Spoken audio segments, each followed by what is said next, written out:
Welcome back, everybody. Today's lecture is going to be about worksheet for day 2 for the chapter Chemical Quantities. This talks about molar mass and gram to mole conversions. When you are doing these problems, they're not extremely hard, but you do have to keep a couple things straight. First of all, make sure that when you see a parentheses, you realize that everything in the parentheses is multiplied by the numbers that follow it outside of it as a subscript. And so if I have something like CO2 and I have a little 2 after it, that 2 multiplies carbon and the 2 with the oxygen. And so that means technically I have 2 carbon and I have 4 oxygen, 2 times 2. Okay, so not 2 plus 2, 2 times 2. Calculating molar mass is pretty straightforward. With molar mass, what you're actually doing is you are using your periodic table, and you will need a calculator. And you are taking a formula, and you're going to use that formula to calculate how much mass the entire compound that they're giving you contains.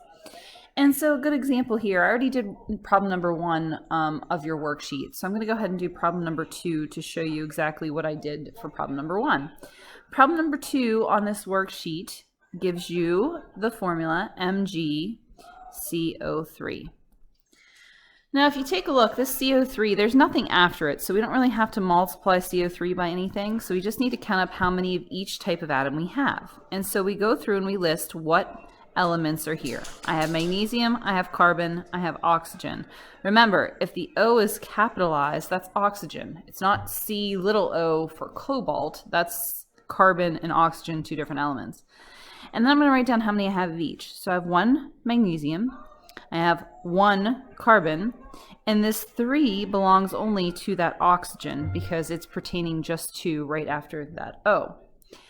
And then I'm going to multiply each one of how many atoms I have by the mass in the periodic table. So when I look at the periodic table, the mass of magnesium is 24.305.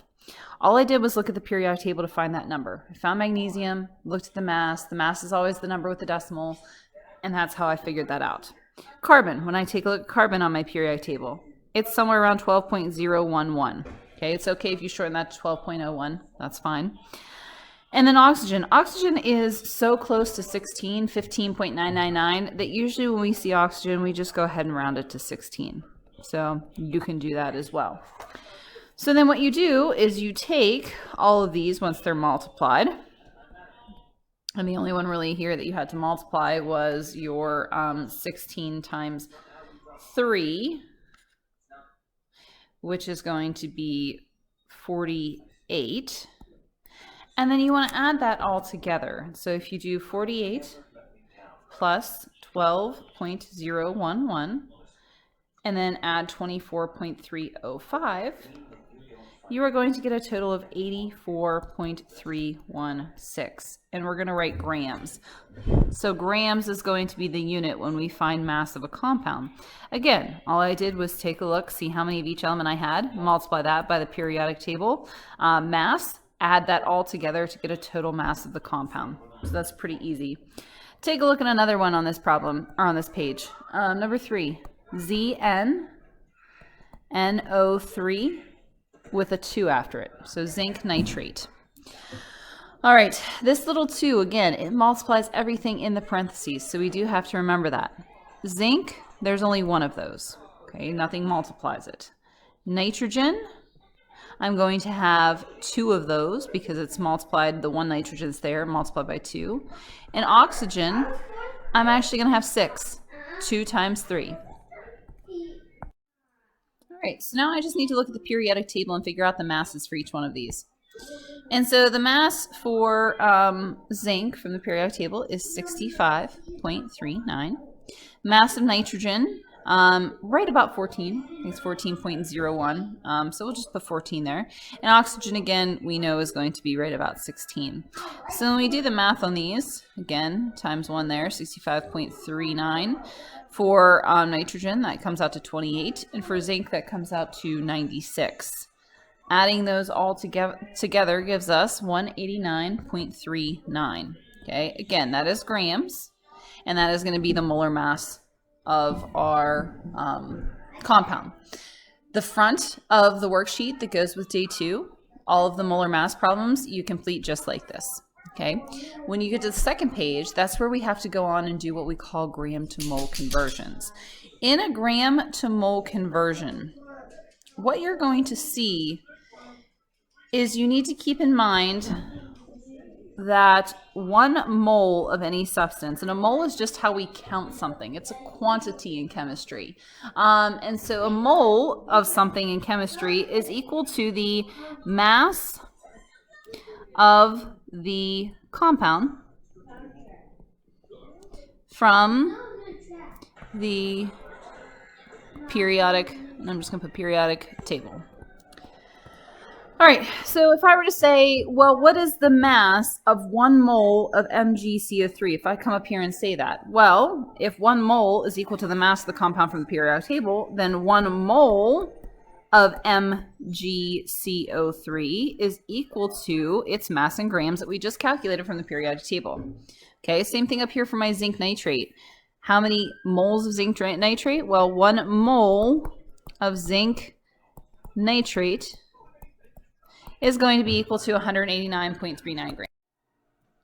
So if we look at problem number 13, okay, on the back of that page for worksheet for day number 2, the question asks you how many moles are in 145 grams of ZnNO3, so zinc nitrate.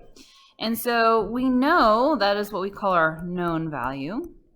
We know we have that many grams. Now we have to figure out our unknown, how many moles is that? And so when we set up a problem like this, you always start with what you know on the top left of a T-chart. And then we are going to take, and we are going to put that on our top left of our T-chart, just like I said. Again, what we want to get rid of, we want to get rid of grams. And so we're going to get rid of our grams of ZnNO3 by putting it on the bottom. On the top, we need to put where we want to go. We want to go to moles. Okay, that's our unknown. And so again, using our conversion factor that I wrote right here, 1 mole of something, as a hint, whenever you have moles during conversions of these problems, always, always, always give the mole a 1. 1 mole is equal to this, 1 mole is equal to that, 1 mole is equal to that. All these conversions are going to be 1 mole. So please make sure that you put the 1 with the mole, okay, during the conversion. In 1 mole, it's the mass of the compound from the periodic table. Well, normally I would have to go in and I'd have to say zinc is this, nitrogen is this, I have 2 nitrogen, I have 6 oxygen, but I already did that math. I did it right up here. And so if you take a look, I can go ahead and put my mass in the periodic table of zinc nitrate, and all these problems that they're going to ask you to convert on the second page, you found the masses for those already on the front page. So keep that in mind. You don't have to re-find the masses. So when I do this, I multiply everything across the top. I divide by everything on the bottom. And when I divide, that gets rid of my unit. It cancels it out. I'd be left with moles. And so my math would look like this: 145 times 1. And then I'm dividing that by 189.39. Okay, so multiplying across the top, dividing by the bottom. And when I do this problem, I get an answer that is 0.766. We'll just cut it off there. And I'm going to write moles for my unit.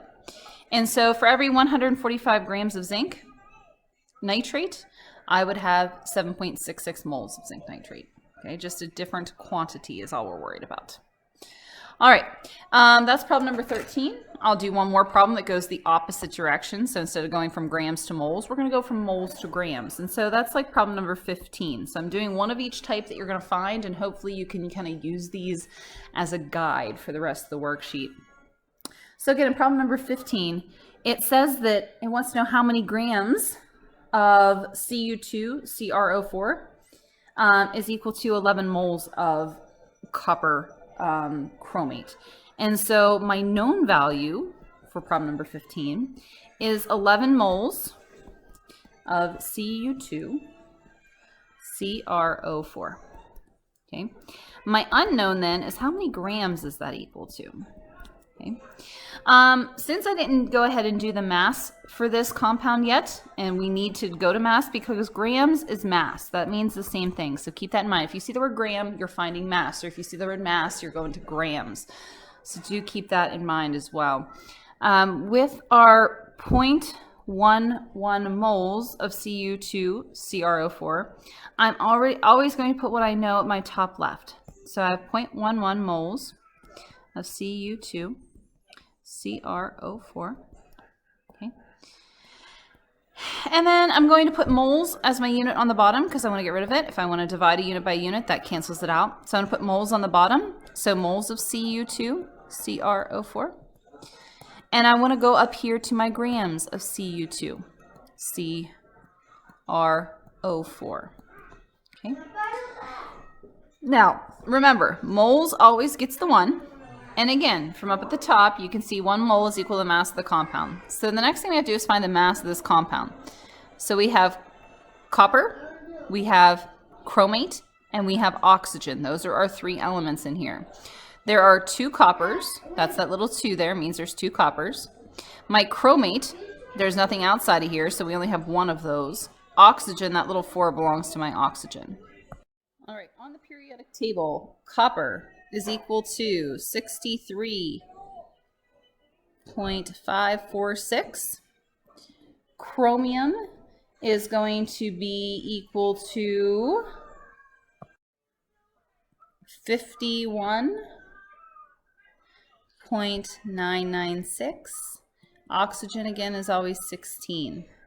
So 63.546 times 2 equals 126.9. We're going to add that to our 51.996, and then we're going to add that to 64, which is 4 times 16.